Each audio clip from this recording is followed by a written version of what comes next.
दोस्तों, जब भी दुनिया की सबसे मशहूर पेंटिंग की बात होती है तो एक ही नाम सबसे पहले दिमाग में आता है, मोनालिसा। लेकिन एक बार के लिए सोचकर देखिए कि दुनिया में लाखों पेंटिंग्स हैं जिनमें हजारों बेहद खूबसूरत हैं और सैकड़ों तो तकनीकी रूप से मोनालिसा से कहीं ज्यादा कॉम्प्लेक्स भी हैं। फिर आखिर ऐसा क्या है कि लोग घंटों लाइन में लगकर सिर्फ कुछ सेकंड के लिए ही इसे देखने आते हैं। दोस्तों, मोनालिसा को देखते हुए लोग अक्सर एक ही बात कहते हैं कि ये मुझे देख रही है। और सच कहें तो यह कोई भ्रम नहीं लगता। आप जिधर भी खड़े हों उसकी नजरें जैसे आपका पीछा करती हैं। कभी वो मुस्कुरा रही होती है, कभी वो गंभीर होती है, तो कभी उदास होती है, तो कभी बिल्कुल शांत लगती है। यही असमंजस मोनालिसा की सबसे बड़ी ताकत है। और शायद इसी वजह से मोनालिसा को देखकर हर इंसान को कुछ अलग महसूस होता है। कोई उसमें खुशी देखता है, कोई अकेलापन, कोई रहस्य, तो कोई प्रेम।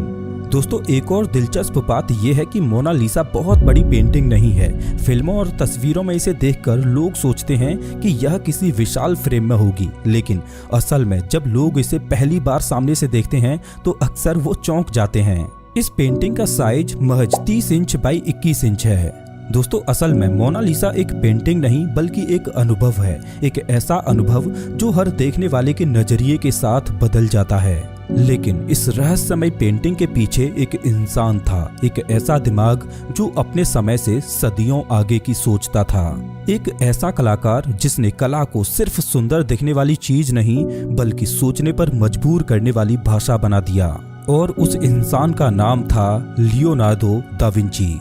दोस्तों, लियोनार्दो दा विंची सिर्फ एक पेंटर नहीं थे बल्कि वह उन गिने चुने इंसानों में से एक थे जिनके लिए टैलेंट शब्द छोटा पड़ जाता है। वह एक आर्टिस्ट थे, साइंटिस्ट थे, इंजीनियर थे, शरीर रचना के जानकार थे, वास्तुकार थे और सबसे जरूरी बात, वह बहुत ही जिज्ञासु थे। लियोनार्दो का मानना था कि अगर किसी चीज को बनाना है तो सबसे पहले उसे समझना होगा। इसी वजह से लियोनार्दो रातों को अस्पतालों में बिताते थे और वह इंसानी शरीर के बारे में जानने के लिए उसे खोलकर देखते थे। उस दौर में यह काम न सिर्फ अजीब था बल्कि खतरनाक भी माना जाता था। लेकिन लियोनार्दो को कोई परवाह नहीं थी।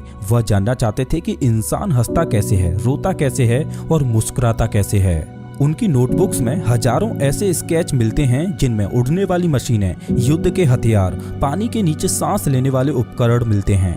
दोस्तों, लियोनार्दो ने जो स्केच बनाए थे उनमें से ज्यादातर का इन्वेंशन उससे 400-500 साल बाद हुआ था। लियोनार्दो अपने समय से सदियों आगे की सोच कर चलते थे और मोनालिसा भी एक ऐसी ही पेंटिंग थी। लियोनार्दो ने इसे जल्दबाजी में नहीं बनाया बल्कि उन्होंने इस पेंटिंग को सालों तक अपने पास रखा और पूरे 15 साल तक वह इसमें छोटे छोटे बदलाव करते रहे।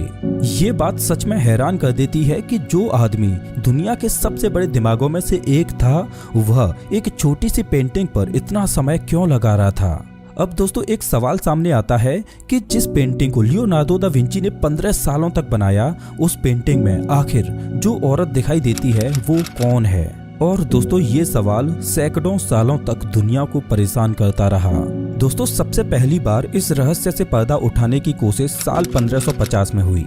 एक इतालवी कलाकार और इतिहासकार थे, जॉर्जियो वसारी। उन्होंने लियोनार्दो दा विंची की जीवनी लिखी और उसी किताब में पहली बार दावा किया गया कि मोनालिसा असल में एक असली महिला की तस्वीर थी।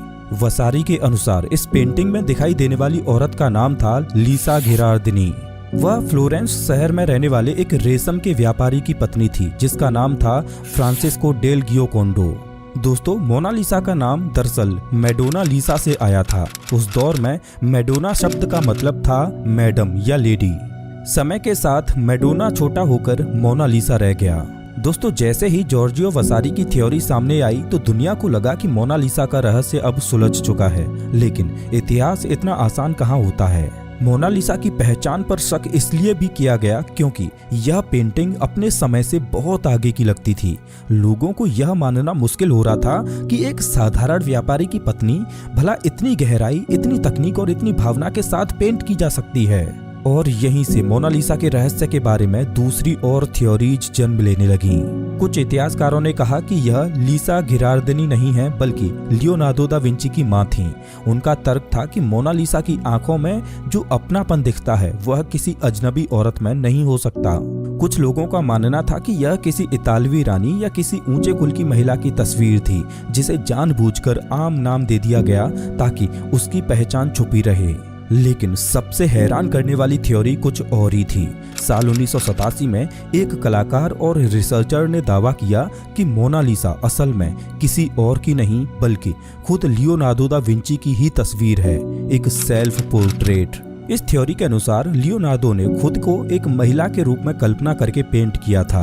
जब डिजिटल टूल्स की मदद से मोनालिसा के चेहरे और लियोनार्डो के चेहरे को ओवरलैप किया गया तो उसमें पता चला कि लियोनार्डो के चेहरे और मोनालिसा के चेहरों में आंखों की दूरी, नाक का आकार और चेहरे की बनावट में कई समानताएं हैं। दोस्तों, सच तो ये है कि अगर आप चाहें तो किसी भी दो चेहरों में कोई भी समानता ढूंढ सकते हैं, लेकिन सवाल ये नहीं था कि चेहरे मिलते हैं या नहीं, बल्कि सवाल ये था कि क्या लियोनार्डो ऐसा कर सकते थे।